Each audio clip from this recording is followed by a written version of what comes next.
안녕하세요. 얼마 전까지 내 인생은 완전히 꼬여 있었습니다. 나이 30에 남들에게 내세울 번듯한 직장도 근사한 차도 안락한 가정도 없는 그저 그런 인생이었던 거죠. 30이 되면 대충 미래의 견적이 나온다던데 그렇다면 제 미래는 대충 반품된 불량 옥장판 정도 될 거라 봅니다. 왜 그렇게 됐을까요? 물론 제 잘못이 큽니다. 남들보다 열심히 공부하지 않았고, 남들보다 열심히 일을 하지도 않았고, 남들보다 열심히 놀지도 않았습니다. 그냥 대충 하루를 수습하며 살아온 인생, 그 자체입니다. 서울 변두리 작은 원룸, 그나마 앞이 주차장으로 뻥 뚫려 빛이 잘 든다는 것이 유일한 자랑인 그 집은 당연히 서민들이 사는 월세방입니다. 월 수입이라고 해봐야 월세랑 각종 공과금 등을 빼면 저축 한 푼 제대로 하기 어려운 수준이고요. 그나마 입에 풀칠을 하게 월급이라도 주는 분은 힘들 때 절 거둬준 형님입니다. 저는 그 형님 밑에서 사채 빚을 받으러 다닙니다. 사람들은 사채업자라고 하면 이렇게 생각합니다. 아따, 시방 이따구로 할 거요? 돈을 꿨으면 갚아야지. 누군 흙 파서 돈 꿔주는 줄 아쇼? 자꾸 이런 식이면 콩팥이라도 뜨든가. 이렇게 전라도 사투리로 돈을 껐으면 갚으이소마 연리 40% 특별 할인 금리로 모셨으면 알아서 잘해야지 와 이라는데 자꾸 그러면 네가 아빠한테 연락할까? 혹은 경상도 사투리로 사람들을 겁주고 협박해 돈을 받아내는 사람으로 생각하지만 실상은 많이 다릅니다. 대부분의 경우는 은행처럼 이자를 계산하고 수금 스케줄을 체크하는 사무적인 일을 합니다. 가끔 돈을 갚지 않고 튀는 사람들에게는 아까 같은 연기가 필요하기도 하지만 채무자를 때리거나 하는 일은 있을 수가 없어요. 폭력을 휘두르는 경우는 다른 사채업자와의 이권 다툼이 발생할 때입니다. 그때는 저도 다른 조직과 죽기 살기로 싸우는 조폭 비슷한 사람이 되는 거죠. 제가 사채업자인지 조폭인지 양아치인지 가끔 스스로도 헷갈리지만 그중 무엇이라 표현이 되는 건 제 인생이 밑바닥인 것은 틀림없겠죠. 왜 내 인생은 이렇게 밑바닥으로 떨어졌을까요? 아마 그 시작은 제가 고등학교를 그만두게 되면서부터였을 겁니다. 전 전형적인 흙수저예요. 물론 대대로 흙수저인 저희 아버지는 열심히 일을 하셨습니다. 하지만 흙수저가 늘 그렇듯 일을 열심히 하면 할수록 더 가난해졌어요. 어머니도 살림을 도우려고 인형에 눈을 붙이고 포장지도 접고 온갖 허드렛 일을 했지만 저희 살림살이는 나아지지 않았습니다. 그런 힘든 삶 속에서도 아버지는 내게 공부만 열심히 해. 그럼 성공할 수 있어. 라고 하셨습니다. 문제는 공부도 돈이 있어야 잘할 수 있다는 겁니다. 나라에서는 돈 없는 아이들도 공부할 수 있도록 교육방송이라는 것도 만들고 그것만 잘 봐도 좋은 대학을 갈 수 있다고 했지만 막상 저희 집에는 텔레비전도 없었어요. 그런 형편에 그 흔한 학습지도 사서 볼 수 없었고요. 이런 상황에서 공부를 잘하려면 수업 시간에 집중하는 것이 유일한 방법이었죠. 초등학교 때는 그것만으로도 어느 정도 수업을 따라갈 수 있었죠. 하지만 중학교 때부터는 쉽지 않았어요. 중학교에 가면 선행학습이라 뭐다 해서 1학년 애들이 2학년, 3학년 공부를 다 하고 오거든요. 대부분의 학생들이 다 그런 걸로 생각하시는지 선생님들마저 이렇게 말을 해요. 이 부분은 다 아는 거지? 그럼 넘어갈게. 난 모르거든요. 들어본 적도 없거든요. 이런 말을 하면 친구들이 눈치를 줘요. 그렇게 점점 흙수저의 성적은 더 떨어져 가죠. 그런 게 어디 있냐? 제대로 노력 안 하고 하는 소리 아니냐? 하실 분들이 많다는 거 알아요. 제 머리가 좋았다면 노력으로 극복할 수도 있었겠지만 솔직히 제 머리는 아버지를 닮았어요. 그 얘기는 저도 머리마저도 철저하게 흙수저였다는 겁니다. 그렇게 고등학생이 되었죠.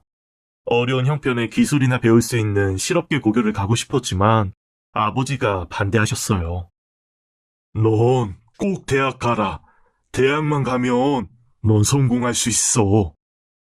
대학 간다고 다 성공할 수 없어요, 아버지. 가보기나 해봤어? 일단 가라, 대학교. 나랑 네 엄마는 근처에도 못 가본 대학교, 너라도 가야 된다. 아버지의 고집은 꺾이지 않았고, 엄마도 아버지랑 뜻이 같으신지 집에 쌓인 포장 박스와 인형들이 2배로 늘어나 있더군요. 그래, 가자, 대학. 어른들 소원이신데. 그렇게 결국 난 부모님의 뜻대로 인문계 고등학교에 들어갔습니다. 그리고 다른 친구들로부터 한참 떨어진 제 공부를 보충하기 위해 정말 열심히 공부했어요. 하지만 이미 떨어진 진도를 따라잡는 건 진짜 더 어려웠죠. 그래서 방법을 냈어요. 쉬는 시간과 점심시간에 친구들의 참고서를 빌려서 보는 거죠. 참고서의 중요한 부분은 제가 노트에 따로 베껴 쓰기도 하고요. 그 덕분인지 확실히 성적이 바닥권을 탈출했어요. 그렇게 노력하는 내 모습을 선생님도 기특해 하셨죠. 그래, 그렇게라도 하는 거야. 어렵다고 좌절만 하고 있는 것보다 이게 나은 거야. 뭐라도 하면 되잖아. 선생님은 그렇게 생각했지만 어려운 와중에도 노력하는 내 모습이 영 꼴보기 싫었던 애들도 있었습니다. 구려. 애가 진짜 어쩜 저렇게 구질구질하니? 바로 그녀였습니다. 그녀는 우리 학교의 일진이었습니다. 사람들이 일진이라고 하면 생각하는 선입관이 있죠. 인상은 매섭고 세상에 불만이 많고 학교 생활과는 담쌓은 불량 청소년. 하지만 실제 일진들은 꼭 그렇지는 않습니다. 특히 여학생의 경우 겉으로 보기에는 용모도 단정하고 학교 생활도 문제없이 보이는 아이들이 일진이 되는 경우가 많은데 선배들이 외모되고 집안되는 후배를 찍어서 일진으로 키우기 때문입니다. 곱상하고 착한 인상의 여자 아이돌들이 일진 출신에 심한 학폭을 했었다는 폭로들이 이어지는 것도 바로 이런 이유입니다. 그녀가 바로 그런 경우입니다. 성숙한 몸매에 거기에 절묘하게 부합하는 아름다운 이목구비를 가진 그녀가 입학을 하자 선배들은 당연하다는 듯이 그 아이에게 일진을 제안했고 그 아이는 꺼리낌 없이 그 제안을 받아들였습니다. 그리고 일진의 생활을 즐겼죠. 힘없고 약한 아이들에게 셔틀을 돌게 하고 왕따를 시키면서 말이죠.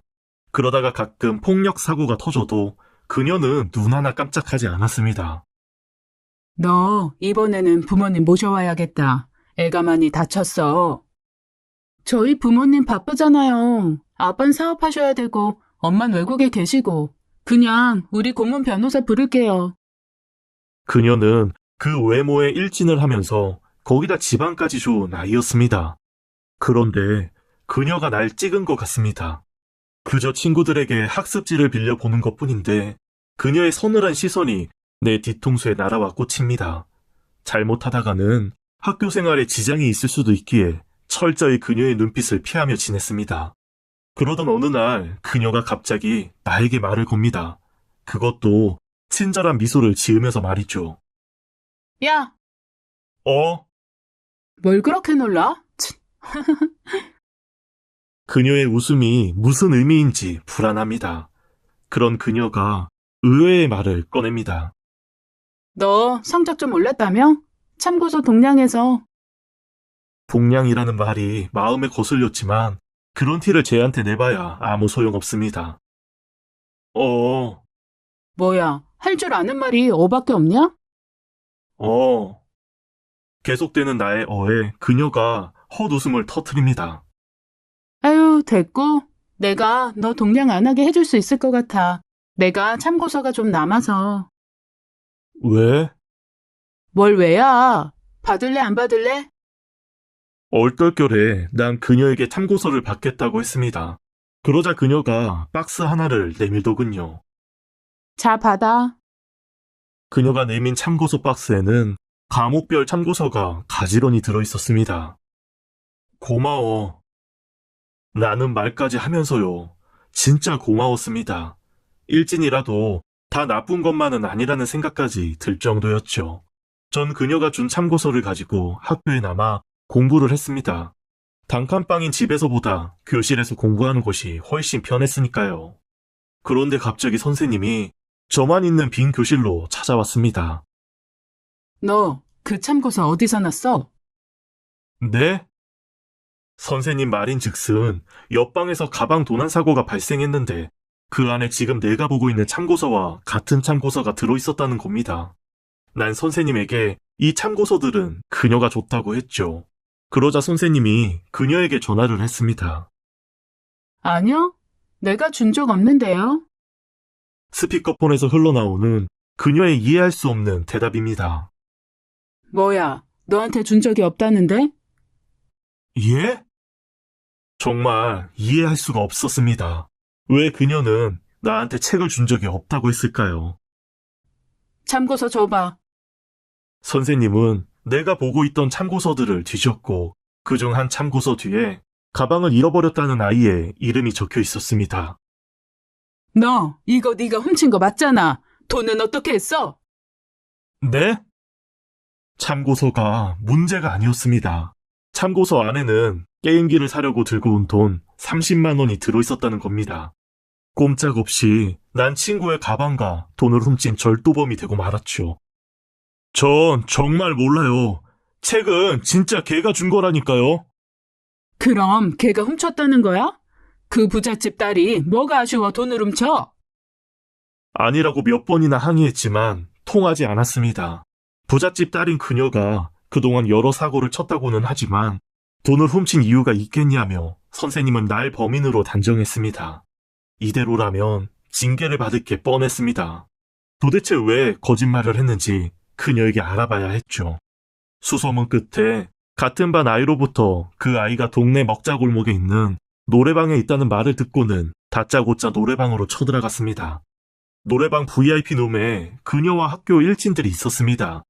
다들 학교에서 한가닥 한다는 아이들이었죠.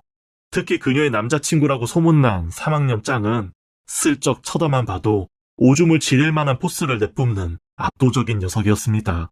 평소에 나라면 그들이 모인 곳에는 감히 발길도 내밀지 못했겠지만 억울함에 이미 돌대로 돈 난 과감히 VIP 방문을 열어 제끼고 안으로 들어갔습니다. 왜 이렇게까지 한 거야? 그냥 네가 재수 없었으니까. 없으면 없는 대로 대충 쭈그리고 살면 되지. 어떻게든 기어 오르겠다고 친구들한테 참고서 동냥하는 게 영 꼴보기 싫었거든. 그렇다고 날 도둑으로 만들 일은 없잖아.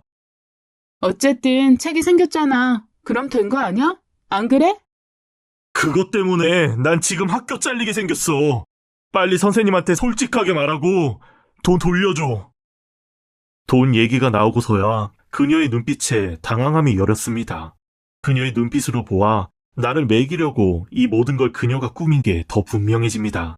그런 그녀를 끌고 바로 선생님께 가려고 했습니다. 따라와! 바로 그때 제 눈앞이 번쩍했습니다. 3학년 짱이 저에게 원펀치를 날린 겁니다. 어딜 감히 그 더러운 손을 대! 충격이 얼마나 센지 숨도 쉴 수가 없었습니다. 이게 죽을라고! 하지만 계속 놈에게 맞을 수만은 없었죠. 죽을 힘을 다해 반격을 시작했습니다. 다행히도 제 주먹이 녀석에게 먹히더군요. 공부도 못했고 가난이 부끄러워 학교에서 쥐죽은 듯 살았었지만 적어도 체력만큼은 남들에게 뒤지지 않았고 여기저기서 시달리며 맞고 자란 만큼 맷집도 자신 있었습니다. 전문적인 싸움을 배우진 않았지만 애들 싸움에선 이거면 되는 겁니다. 버티고 버티다 보니 결국 녀석이 쓰러지더군요. 그 광경을 방에 있던 일진들이 놀라 쳐다봤습니다. 천하의 학교 짱이 나 같은 찌질이한테 쥐 터지는 게 믿을 수 없다는 눈치였습니다. 특히 그녀는 두려운 듯 뒤로 주춤거리며 물러났습니다. 그런데 거기서 멈춰야 했습니다. 하지만 내 분은 아직 풀리지 않았고 결국 난 쓰러진 녀석 위로 올라타서는 미친 듯이 주먹을 휘둘렀습니다. 그 일로 전 결국 학교를 그만둘 수밖에 없었습니다. 대신 동네 양아치들 세계 여기저기서 스카우트 제의가 들어오더군요. 내가 학교 짱을 때려 눕혔다는 이야기가 아마 그 세계에 퍼진 모양입니다. 처음엔 그 형님들의 제안을 거절했지만 막상 특별히 할 일도 없고 검정고시학원 다닐 돈도 없던 나는 어쩔 수 없이 그 바닥에 발을 들여놓고야 말았죠. 그렇게 10년이 흘렀고 전 30살이 된 겁니다. 이대로 후회 속에 망가진 인생을 살 것 같은 제게 새로운 기회가 찾아왔습니다. 한 전주분께서 저한테 제안을 한 겁니다. 잘 모르시는 분들은 사채업자가 자신의 돈을 굴리는 걸로 알고 계시지만 실상은 그렇지가 않아요. 사채업자 자신에게는 큰 돈이 없어요. 물주가 돈을 맡겨주면 그 돈을 필요한 사람들에게 빌려주고 운영해주는 거죠. 사채업자는 돈을 굴려 얻은 수익을 물주에게 돌려주고 벌어들인 돈에서 일정 부분 수수료를 받는 겁니다. 이 세계에 몸담으면 알게 된 물주 한 분이 저에게 이러는 겁니다. 자네, 내가 밀어줄 테니 독립 안 할 텐가? 왜 그러시냐고 물으니 제가 착해서랍니다. 아까 말씀드린 것처럼 전 사채업자지만 사람을 때리거나 하는 일은 절대로 하지 않습니다. 특히 어려운 형편에 처해 돈을 못 갚는 분들에게는 최대한 기간을 유예해드리려 노력하는데 이것 때문에 제가 모시는 형님에게 핀잔도 많이 들었습니다. 왜 그렇게 물러터졌냐? 그래가지고 돈 받을 수 있겠어?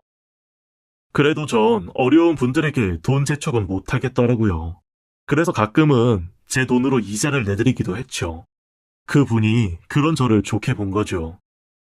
난 독한 사람보다 착한 사람이 좋더라. 조금 덜 벌어도 믿을 만한 사람한테 내 돈을 맡기고 싶어.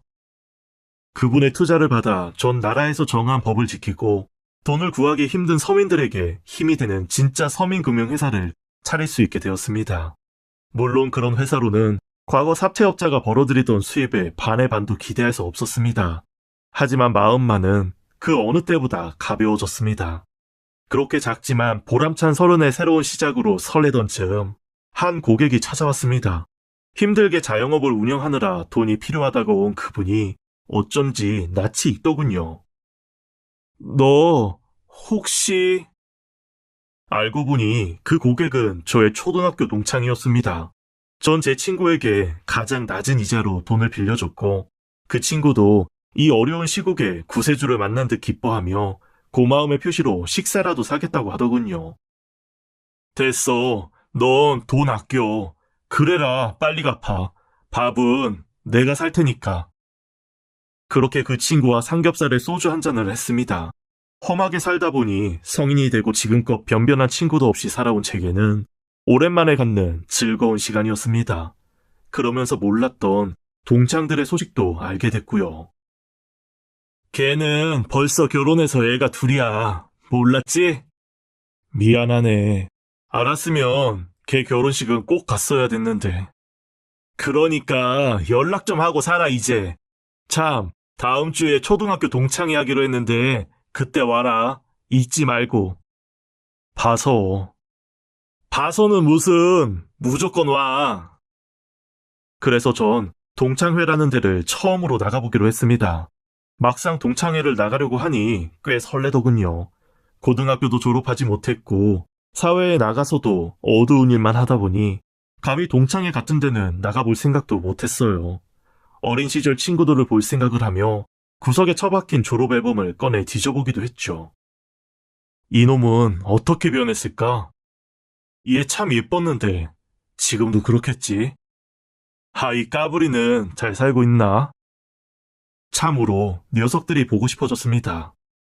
그래, 이제 친구들도 만나고 사람답게 지내자. 드디어 동창회가 열리는 날이 됐습니다.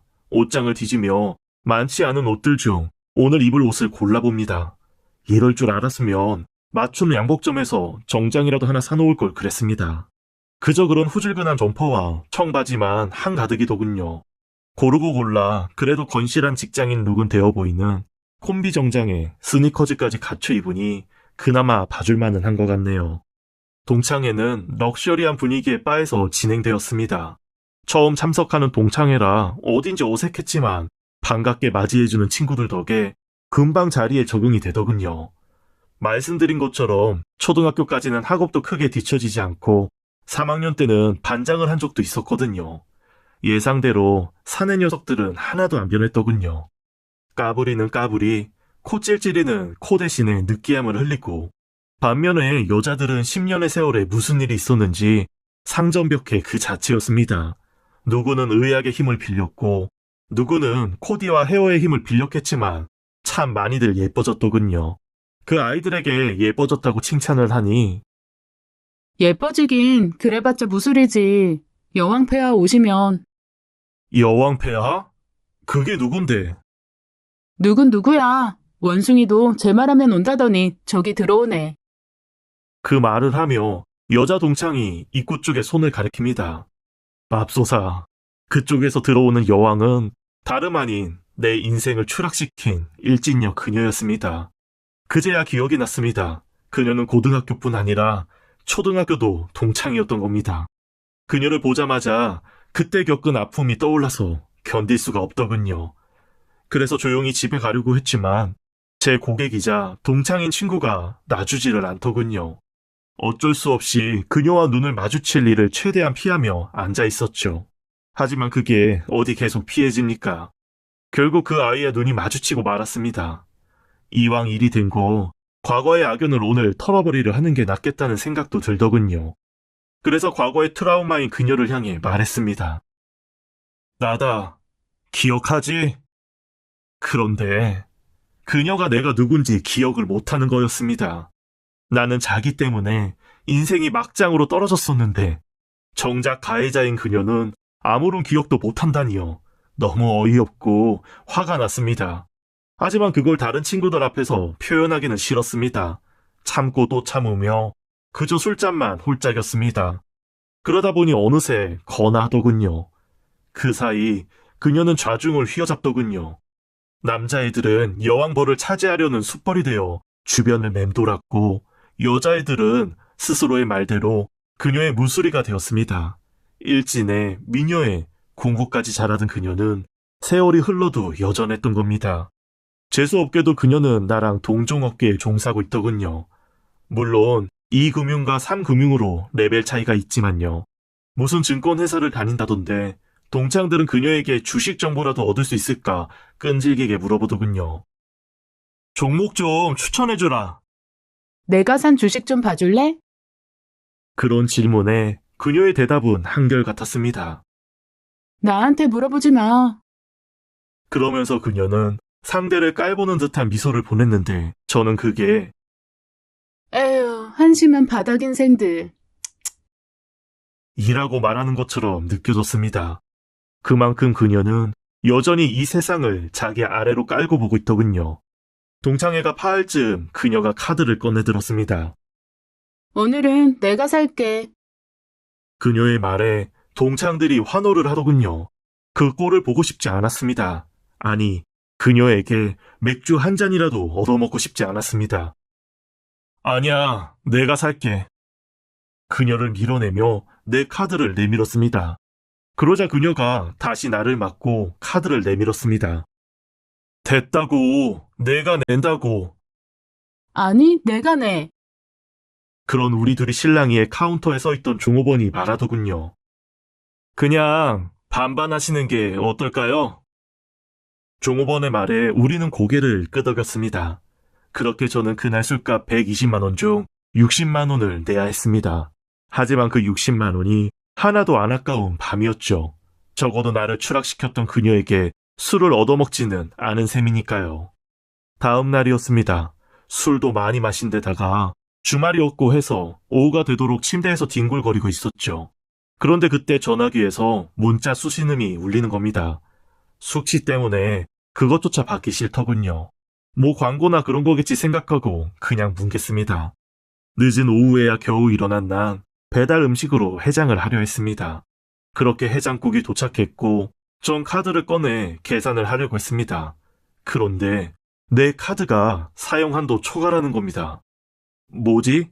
항상 돈이 딸리는 흙수저였는데다 오랫동안 사채업을 하면서 돈으로 망가지는 사람들을 많이 봐온 만큼 돈을 아끼는 습성이 몸에 뱄고 필요한 경우를 제외하면 카드 할부 같은 것도 잘 안 하는 제 카드가 막혔다니요. 지금 조금 형편이 나아졌다고 해도 달라질 건 없습니다. 도무지 이해할 수가 없었습니다. 그래서 카드를 확인해보니 카드에 적힌 이름이 내 이름이 아니라 다름 아닌 날 나락으로 떨어뜨린 그녀의 이름이었던 겁니다. 어제 서로 계산을 하겠다며 실랑이를 하던 중 그녀와 나의 카드가 뒤바뀌었던 겁니다. 그렇지. 내 카드가 지불 정지될 리가. 하며 안도의 한숨을 쉬는데 불안한 생각이 갑자기 스치더군요. 혹시 아까? 달려가 핸드폰을 확인해 보니 불안한 예감대로 그 문자는 카드 회사에서 온 문자가 맞았습니다. 총 470만 원. 백화점, 그것도 명품관에서 그어진 3번의 결제만으로 총 470만 원이 사용된 겁니다. 죽도록 보기 싫은 그녀가 내 카드로 470만 원을 긁은 겁니다. 이제 죽도록 보기 싫은 그녀를 만날 수밖에 없는 상황이 됐습니다. 동창의 명부를 통해 그녀의 전화번호를 알아봤습니다. 그리고는 그녀가 일하는 증권회사 앞으로 달려갔습니다. 커피숍에서 만난 그녀가 대뜸 말하더군요. 왜 하필 똑같은 카드를? 그 카드 회원 자격 높은데 어떻게 받았대? 내 카드 쓴 거 없지? 적반하장도 유분수입니다. 쓸 수가 없던데 카드 사용한도 초과더라. 내 말에 그녀의 얼굴이 붉게 물듭니다. 쓸데없는 소리 말고 카드나 내놔. 전 카드를 돌려주고는 그녀에게 그녀가 쓴 돈을 내놓으라고 했습니다. 그녀의 대답이 가관입니다. 내가 3개월 무이자로 결제했으니 거기 맞춰주면 되겠지? 자기가 3개월 무이자로 계산을 했으니 나에게도 결제일마다 3개월로 나눠주겠다는 소리죠. 그녀와 엮이는 게 싫은 전 당연히 거절을 했죠. 무슨 말도 안 되는 소리야. 당장 내놔. 동창끼리 딱딱하게 왜 이래? 그녀의 그 말에 잊고 싶은 그녀와의 과거가 생각났습니다. 동창끼리? 네가 나한테 동창이를 들먹여? 너 때문에 학교 잘리고 내가 어떻게 살았는 줄 알아? 그제야 그녀의 얼굴색이 변하더군요. 그땐 나도 어쩔 수 없었어. 그녀가 주절거리는 변명이 듣기 싫어 말을 끊었습니다. 다 필요 없고 이번 주 금요일까지 돈 보내. 너한테 그 정도 돈 별거 아니잖아. 그리고는 내 카드만 집어들고 커피숍을 나왔습니다. 그리고 금요일까지 기다렸죠. 그녀의 돈이 들어오기를. 하지만 한 푼도 들어오지 않았습니다.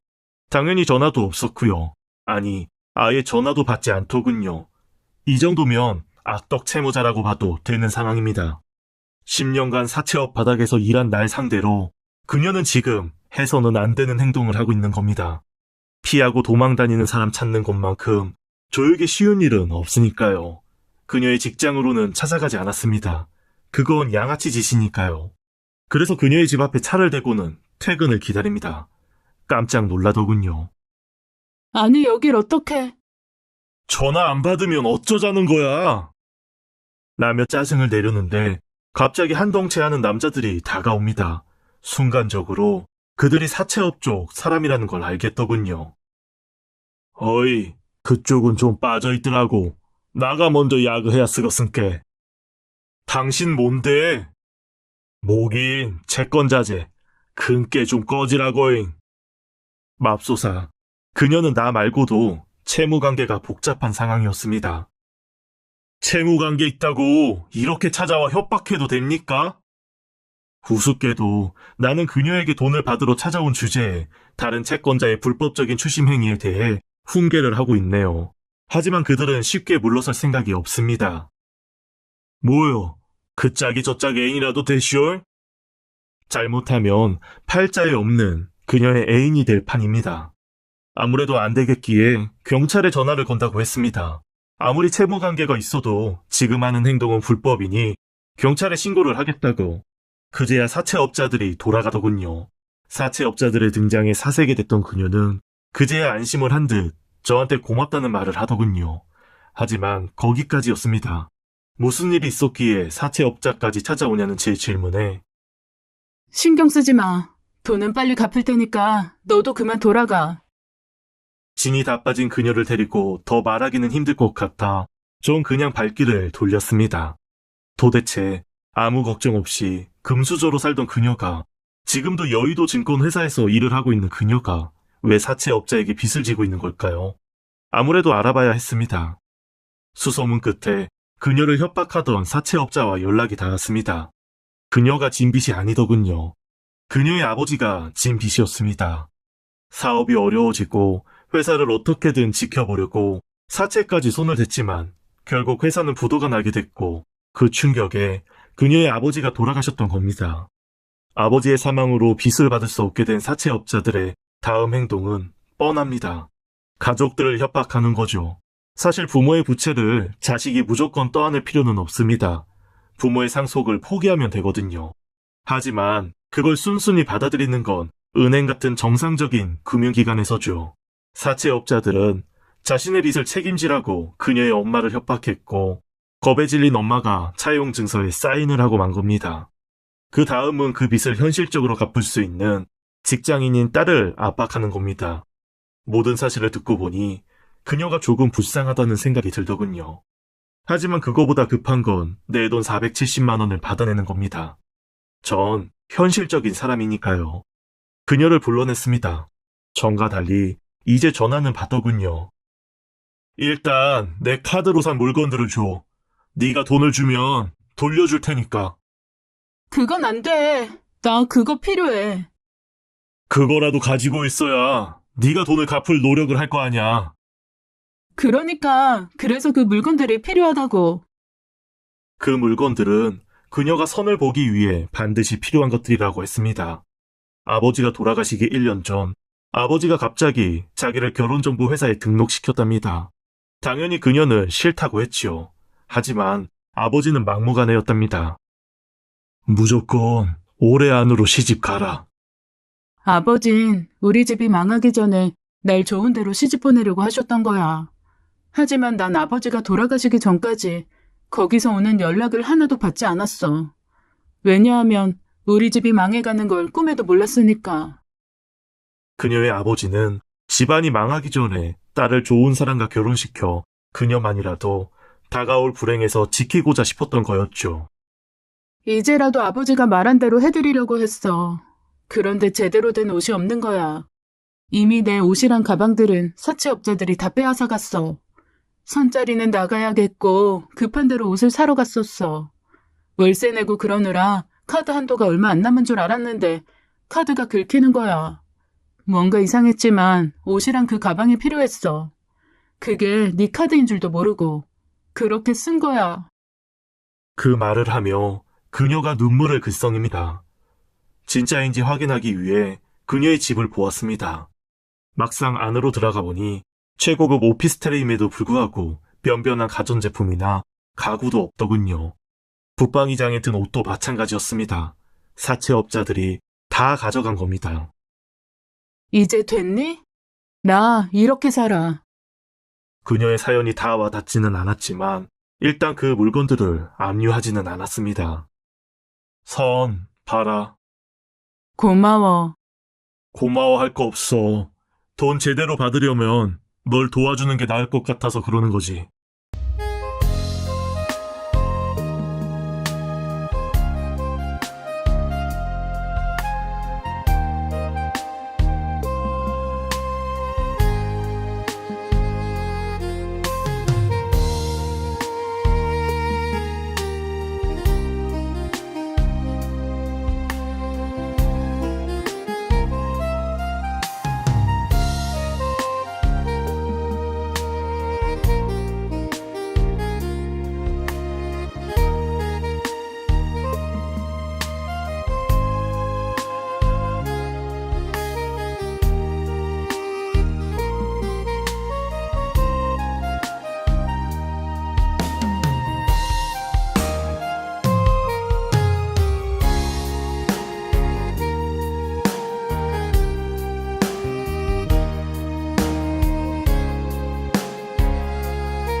한 번 만난 부잣집 아들이 있었습니다.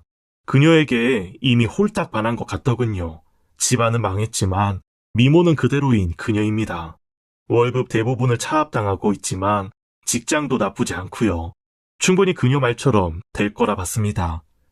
빚을 받는 방법 중 가장 좋은 건 협박이 아니라 채무자가 돈을 벌게 하는 거라는 게 제 모토입니다.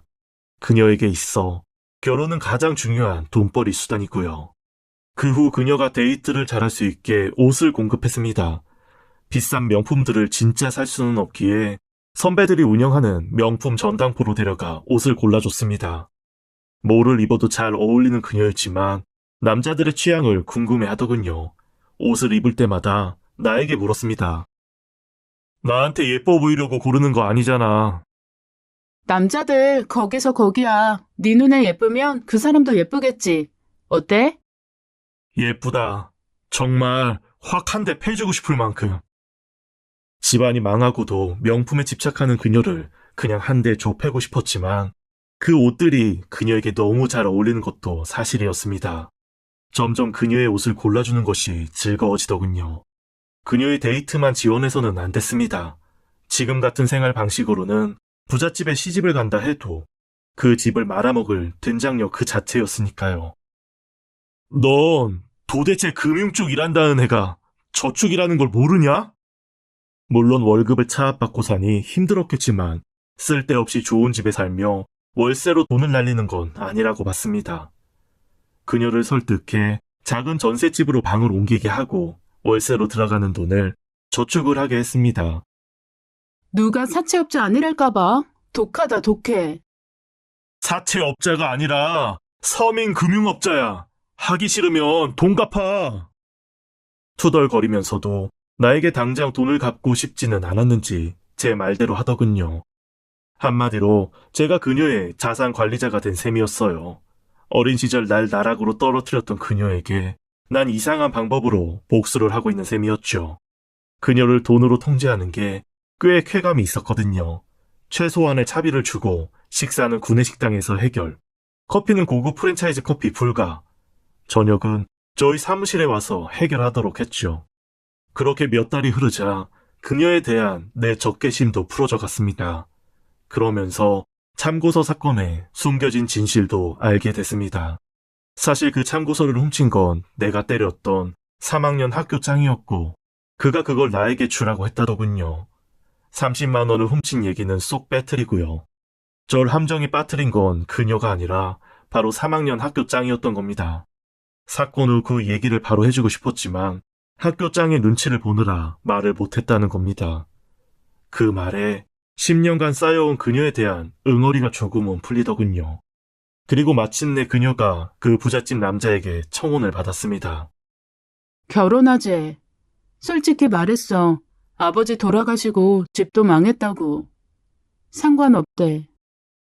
네, 좋은 결말입니다. 그녀는 힘든 현실을 벗어날 기회를 얻었고 저는 빚을 받을 수 있게 된 거죠.